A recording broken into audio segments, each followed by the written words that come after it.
내 집 마련 수단 중에 하나 청약이 있죠. 그 분양을 받는다는 것 정말 기분 좋고 설레는 일이기도 한데요. 대출 규제가 변수이긴 합니다만 이번 달에 전국에서 약 4만 4천 가구 정도가 분양을 준비하고 있다고 하네요. 그 청약 제도라는 것도 참 많은 변화를 겪어왔습니다. 복잡하기도 했고요. 라떼 경제사 시간에 거슬러 올라가 보시죠. 경제 전문 뉴미디어 어피티의 김정인 이사와 함께합니다. 안녕하세요. 안녕하세요. 청약 통장 갖고 계세요? 갖고 있다가 해약했습니다. 일이 있어서. 띠리리.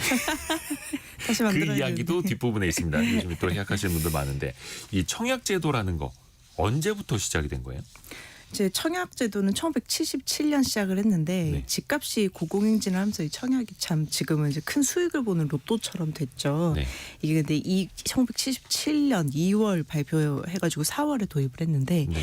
이때 당시에는 주택 부금이라고 했어요. 이제 부금의 뜻은 일정 기간마다 내는 돈이다 이렇게 해서 주택 부금이라고 했는데 이 6번 이상 50만 원 이상 내면 분양권 추첨 대상이 됐습니다. 왜냐하면 이제 이 부금이라고 했던 게 이걸 모아서 주택공사나 서울시 또 아니면 민간 주택 건설업자가 국민주택이라는 이름에 지금 뭐 공공임대라든지 이렇게 좀 많이 얘기를 하죠. 네. 이런 주택을 지었기 때문인데요. 이 제도 신설 당시에 신문에서 내 집 마련 지름길 국민주택 청약 부금제라는 헤드라인으로 이제 해서 특별히 되기도 했었고요. 이 주택공사에서 짓는 국민주택을 분양받기 위한 유일한 방법이기도 했습니다. 그러니까 부금이라고 한 게 조금씩 모두가 모은다라는 뜻도 되고 네. 그거 가지고 공공주택을 만들었으니까요. 네. 그러면 처음으로 청약을 받은 아파트는 어디였을까요? 언제 어디였습니까? 그 첫 청약 분양권 대상 아파트가요. 이제 1977년 정진건설이 지은 연탄 아파트인데 그 서울 이름이 영등포구 연탄 아파트예요? 연탄 아파트는 이름은 아니고 이제 연탄이 들어가는 이제 아파트인데 네. 보일러 없던 시절에. 네, 위치가 어디였냐면 이제 서울 영등포구 독산동 55번지 시흥으로 가는 그 신문에 나온 거 보면 시흥으로 가는 길에서 서울대학으로 가는 길이 갈라지는 곳에 7개 동 250가구를 짓는다고 했습니다. 한번 그렇게 신문 찾아보시죠. 기사가 나온 거예요. 네. 77년에. 네, 그래서 이 신청서를요 한일은행 서소문지점이나 주택은행 독산동 출장소에 내야 했다고 합니다. 그때 이제 주택은행이 있을 때죠.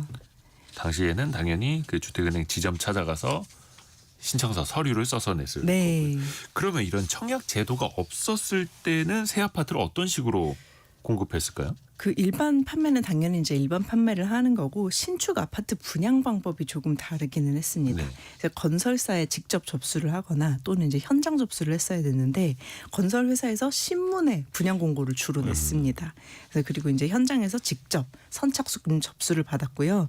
인기 아파트 같은 경우에 밤샘 줄서기라든지 선착순이라? 네, 사무소 앞에 텐트 대기가 좀 벌어지기도 했고요.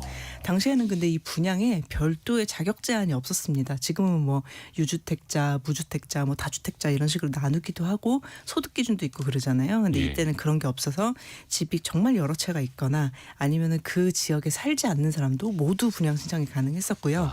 다만 이제 두 가지 종류로 나뉘었던 게 일반 분양하고 기관 분양이 또 있었어요. 예. 근데 이 기관 분양이 좀 독특했어요. 공무원이나 군인이나 교직원 등 이제 특정 집단, 직업 집단에 이제 배정된 분량이었는데 이분들은 정말 저렴하게 공급을 좀 받았습니다. 왜냐하면 그때는 아파트 도입 시초잖아요. 네. 어쨌든 이제 마당이 있는 내 집에 살다가 이제 그 좀 이제 아파트라는 집단 거주 체제로 들어가는 게 좀 거부감이 좀 있었던 시절이거든요. 70년대, 80년대는 아파트는 막 닭장 같다. 네, 저기를 네. 어떻게 사람이 들어가서 사냐 막 그랬다더라고요. 그렇죠. 사람은 이제 땅에 발을 디뎌야 된다. 공중에 떠서 살면 뭔가 병이 생긴다. 이런 땅에 얘기도 발을 이제 딛고 나오고. 살아야 된다. 예. 네, 그래서 이제 그 아파트라는 주택 형태에 대한 브랜딩을 위해서 좀 그래도 우리 사회에서 조금 사회적 지위가 있는 분들이 거기 들어가서 살면 이게 포지셔닝이 잘 되지 않을까 했는데 이게 참 기가 막히게 들어맞았습니다. 그래서 어쨌든 뭐 분양 우선권 장사나 이제 투기 같은 게 좀 굉장히 좀 상행을 하게 됐고요. 이걸 막는 제도적 장치가 없었기 때문에 브로커가 미리 이제 줄을 선착순이니까 이제 서가지고 분양권을 받은 다음에 되파는 일도 되게 많았고 웃돈을 얹어서 전매하는 일도 굉장히 많았고요. 이런 식이 되니까 무주택자가 너무 이제 좀 보호받지 못하잖아요. 그래서 이제 청약제도를 도입을 하게 됐는데, 근데 이제 발표 당시에는 이런 의도와 다르게 부금에 가입만 하면 유주택자도 된다라고 했다가 바로 다음에 이제 78년에 유주택자는 주택부금, 그러니까 청약제도 가입 못하게 된다, 이런 식으로 이제 조금씩 바꿨죠. 바뀌기도 했었고. 네. 그런데 이 청약제도가 시작되기 전, 그러니까 77년 이전까지만 해도 진짜 줄 서서 분양을 받으려고 했던. 네. 분양이라는 표현도 당시에는 좀 안 맞긴 했겠습니다만. 그러면은 이 청약제도가 도입된 1977년 초창기의 경쟁률은 어땠을까요? 즉시 과열이 됐습니다. 왜냐하면 이제 서울 수도 당시에 이제 부금 대상이 되는 서울 수도권하고 부산, 대구 이런 광역 대도시가요, 항상 주택난하고 주택 가격 폭등이 좀 고질병이었어요. 그 정말 일제강점기 때부터 지금까지 이어지고 있는 이 고질병인데. 집값 폭등이라는 표현이 70년대 후반에도. 그렇죠. 그래서 바로 이제 그 해와 바로 다음에 이제 재형저축 청약예금, 부금 다 합쳐가지고 총 6만 9천 명이 이제 가입을 했는데, 네. 이 중에 96%가 서울 사람이었다고 합니다. 그래서 1978년 바로 다음 해죠. 이제 1978년 1분기 은행 전체 예금 증가분의 63%가 바로 이 주택 청약 예금에 가입한 분들 이제 예금이었고요.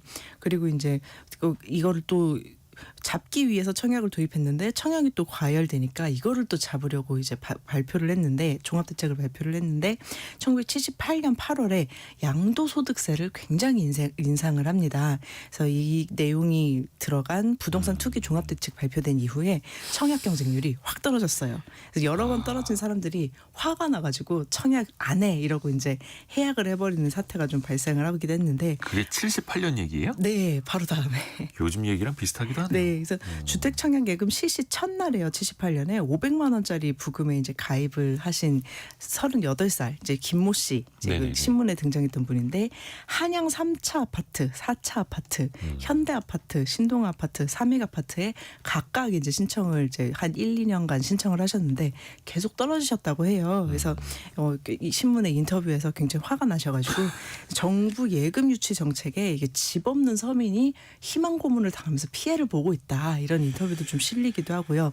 왜냐하면 이제 정부 입장에서는 이게 모아가지고 또 집을 짓잖아요. 그래서 저축을 엄청 장려하던 시절이었으니까 이게 또 서민이 느끼기에는 사람들의 돈을 은행에 묶어놓기 위한 어떤 이제 목적이 굉장히 컸는데, 이제 그걸 알고 나서 청약이 한 6번 떨어지면은 배신감 화가 느끼고. 나죠. 네. 하기사 70년대 후반에 500만 원짜리 청약 부금이면 이거 네. 엄청 많이 넣어놓은 거잖아요. 그렇죠. 근데 이게 그 당시만 하더라도 정말로 집이 모자랐다 하더라고요. 네, 인구도 정말 되게 모자랐어요. 빠르게 느는데 네. 집이 정말로 모자랐다. 그래서 새빵 구하기도 힘들었다라고 저희 어머니한테 들었던 기억도 있고. 그러면 당시에는 전산 추첨은 아니었을 것 같고, 네. 당첨자 어떻게 뽑았을까요? 완전 맨 처음에는 은행이나 건설사에서 공개 추첨을 했어요. 이제 현장에 사람들이 막 모여가지고 이제 부정행위가 있나 없나 지켜보기도 했는데요. 이게 은행알 추첨이라고 하거든요. 예? 은행알 추첨. 은행알? 네. 이렇게 기계를 돌리면 예. 숫자가 적혀 있는 동그란 공이 예. 이제 굴러 나와가지고 이제 부르잖아요. 근데 그 은행알이라고 은행알 불렀어요? 추첨이라고 합니다. 오. 지금 로또 추첨처럼 이제 그 은행알이라든지 아니면 카드, 또 제비뽑기도 등장을 해가지고 수작업으로 추첨을 했는데, 이게 뭘로 추첨을 하는지는 지역에 따라서 조금씩 달랐고요. 아하.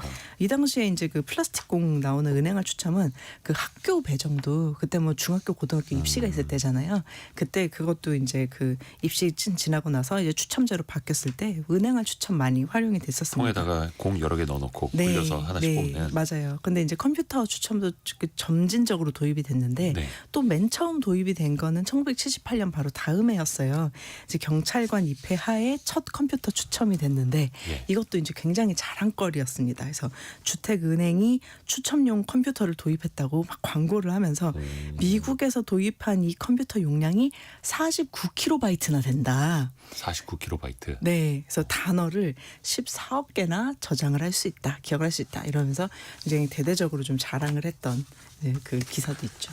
메가바이트, 기가바이트, 테라바이트까지 쓰는 현재 네, 입장에서 네. 봤을 때는 재밌게 보이는 49kB나 된다라고. 이것도 네. 이제 신문 기사에서 그렇게 네, 막 네. 이렇게 자랑을 했다라는 거잖아요. 네, 근데 이게 또 경쟁이 치열하다 보니까 청약을 당첨시켜 주는데도 기본적인 막 조건들이 붙었잖아요. 그렇죠. 그러니까 지금은 아이를 많이 낳을수록 부양 가족이 많을수록 유리한데 예전에는 오히려 아이를 안 낳으면 유리했다고요. 그렇죠. 이제 그때 당시에도 분양권을 받는다고 이제 다 들어갈 수 있는 건 아니니까 네. 또 자격을 갖춘 사람들을 가입 시차별로 1군, 2군 하는 식으로 분류를 했거든요. 그러니까 뭐 가입을 뭐 1977년 4월에서 6월까지 가입한 사람들은 1군, 뭐 그 이후 3개월 2군 이런 식으로 해서 네. 1군부터 차례대로 고정 순위를 두고 순서대로 좀 분양을 했는데요. 당시 인구 억제 정책에 따라서 불임 시술을 받는 사람이나 아니면 가족 중에 해외 취업 근로자가 있으면 또 같은 군 안에서도 우선순위를 조금 먼저 배정을 해줬었습니다. 그래서 이 지금처럼 다자녀 우대를 도입한 거는 2006년에 판교 신도시 청약부터이고요. 이제 최초 도입 당시 기준은 이제 3자녀 이상. 이때는 실제로 다자녀 가구의 당첨률이 높아가지고 좀 상징적인 사례가 됐고 현재는 현실적으로 뭐 만 19세 미만 2명 이상 자녀 포함 이런 식으로 기준이 조금 완화됐어요. 네. 네. 이게 참 시대상을 반영하기도 합니다. 산하 제한 정책 막 네. 이런 게 또 이 안에 투영이 되어 있는 거고요. 또 과거에는 영순위라는 게 있었어요. 네. 1순위도 아니고 영순위. 그러면은 넣기만 하면 당첨이라는 거예요? 그렇죠. 이제 별도 물량이 아니더라도 영순위를 다 채워야 이제 넘어갔으니까 일단 영순위가 되면 당첨이 된다고 봐야 됐죠. 근데 이 영순위라는 게 국가가 특별히 좀 보호를 해야 할 계층에게 분양권을 우선 배정하던 제도였어요. 이제 뭐 국가 유공자라든지 중증 장애인이라든지 생활보호 대상자 또 이재민 같은 분들이었는데 이제 지금은 이게 특별 공급이라는 이름으로 이제 일정 물량을 배정하는 식으로 좀 바뀌어 있었죠. 네. 네. 근데 그게 없어진 거잖아요? 그렇죠. 사실 영순위부터 돌아가는 게 어떻게 보면 맞는 일이기는 해요. 네. 근데 문제는 그게 그대로 정말 받아야 될 분들한테 돌아간 게 아니라 이 자격을 불법 거래하는 행위가 되게 많았어가지고요. 실수요, 실입주하는 게 네, 아니라. 그렇죠. 그래서 영순위 자격 보유자의 명의를 빌려가지고 분양을 신청을 하고 네.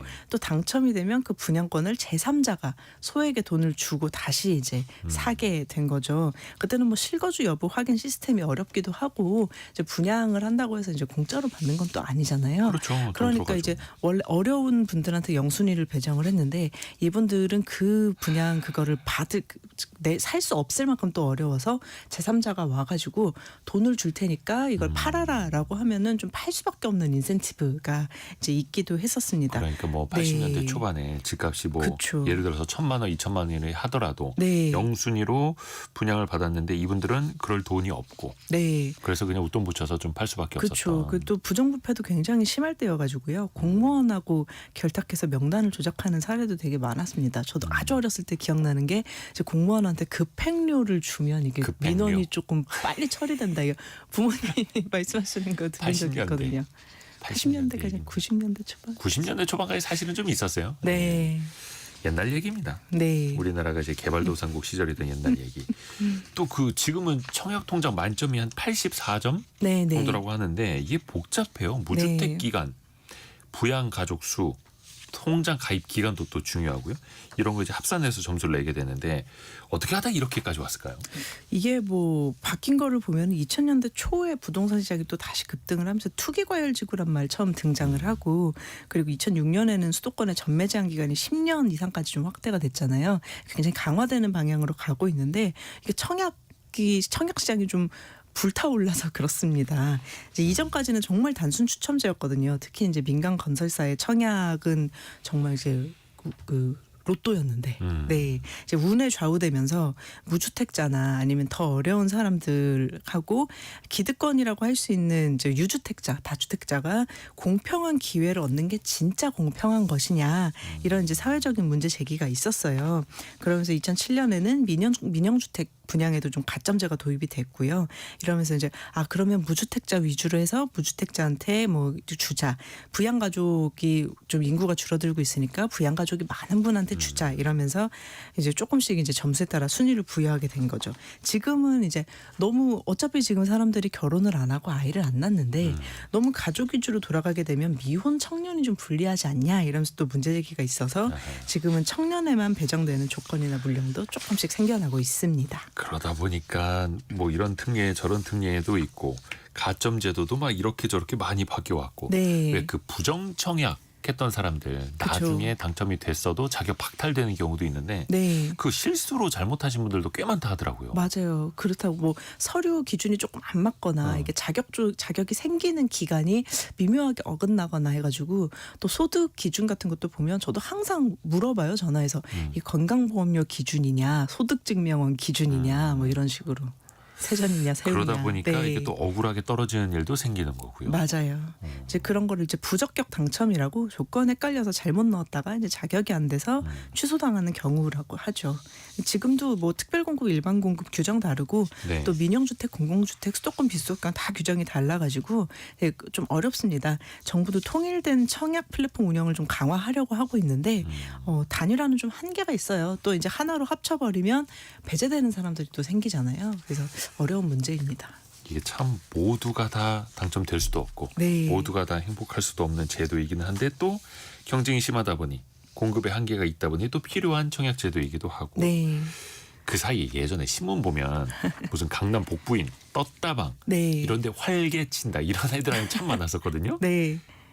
그 1970년대, 80년대 한창 이제 좀 그 단어가 많이 사용이 됐었죠. 강남 복부인. 근데 이분들이 어떤 분이냐면 또 그 사채 시장 운영하시던 분들, 이제 쩐주, 물주들 그 여성분들이 많았어요. 이 쩐주들은. 그래서 그분들하고 또 고위공직자하고 기업 임원의 배우자분들이 또 많았습니다. 이분들은 이제 내부 정보를 좀 이용할 수 있었잖아요. 정부와 건설사의 내부 정보를 이용해 가지고 어디에 건설을 한다, 뭐 어디에 청약을 한다. 먼저 이제 좀 가 계시고 좀 이제 결탁하고 그런 부분이 많았죠. 떴다방은 1990년대하고 2000년대에 좀 활성화라고 해야 되나요? 네. 많이 이제 등장을 했었고요. 이 떴다방이 뭐냐 하면요. 아파트 모델하우스 근처에 갑자기 생겼다가 사라지는 불법 중개 거래소 같은 네. 거예요. 청약 직전 직후 기간에만 운영이 됩니다. 여기서 분양권을 웃돈을 얹어서 사고 팔게 되는데요.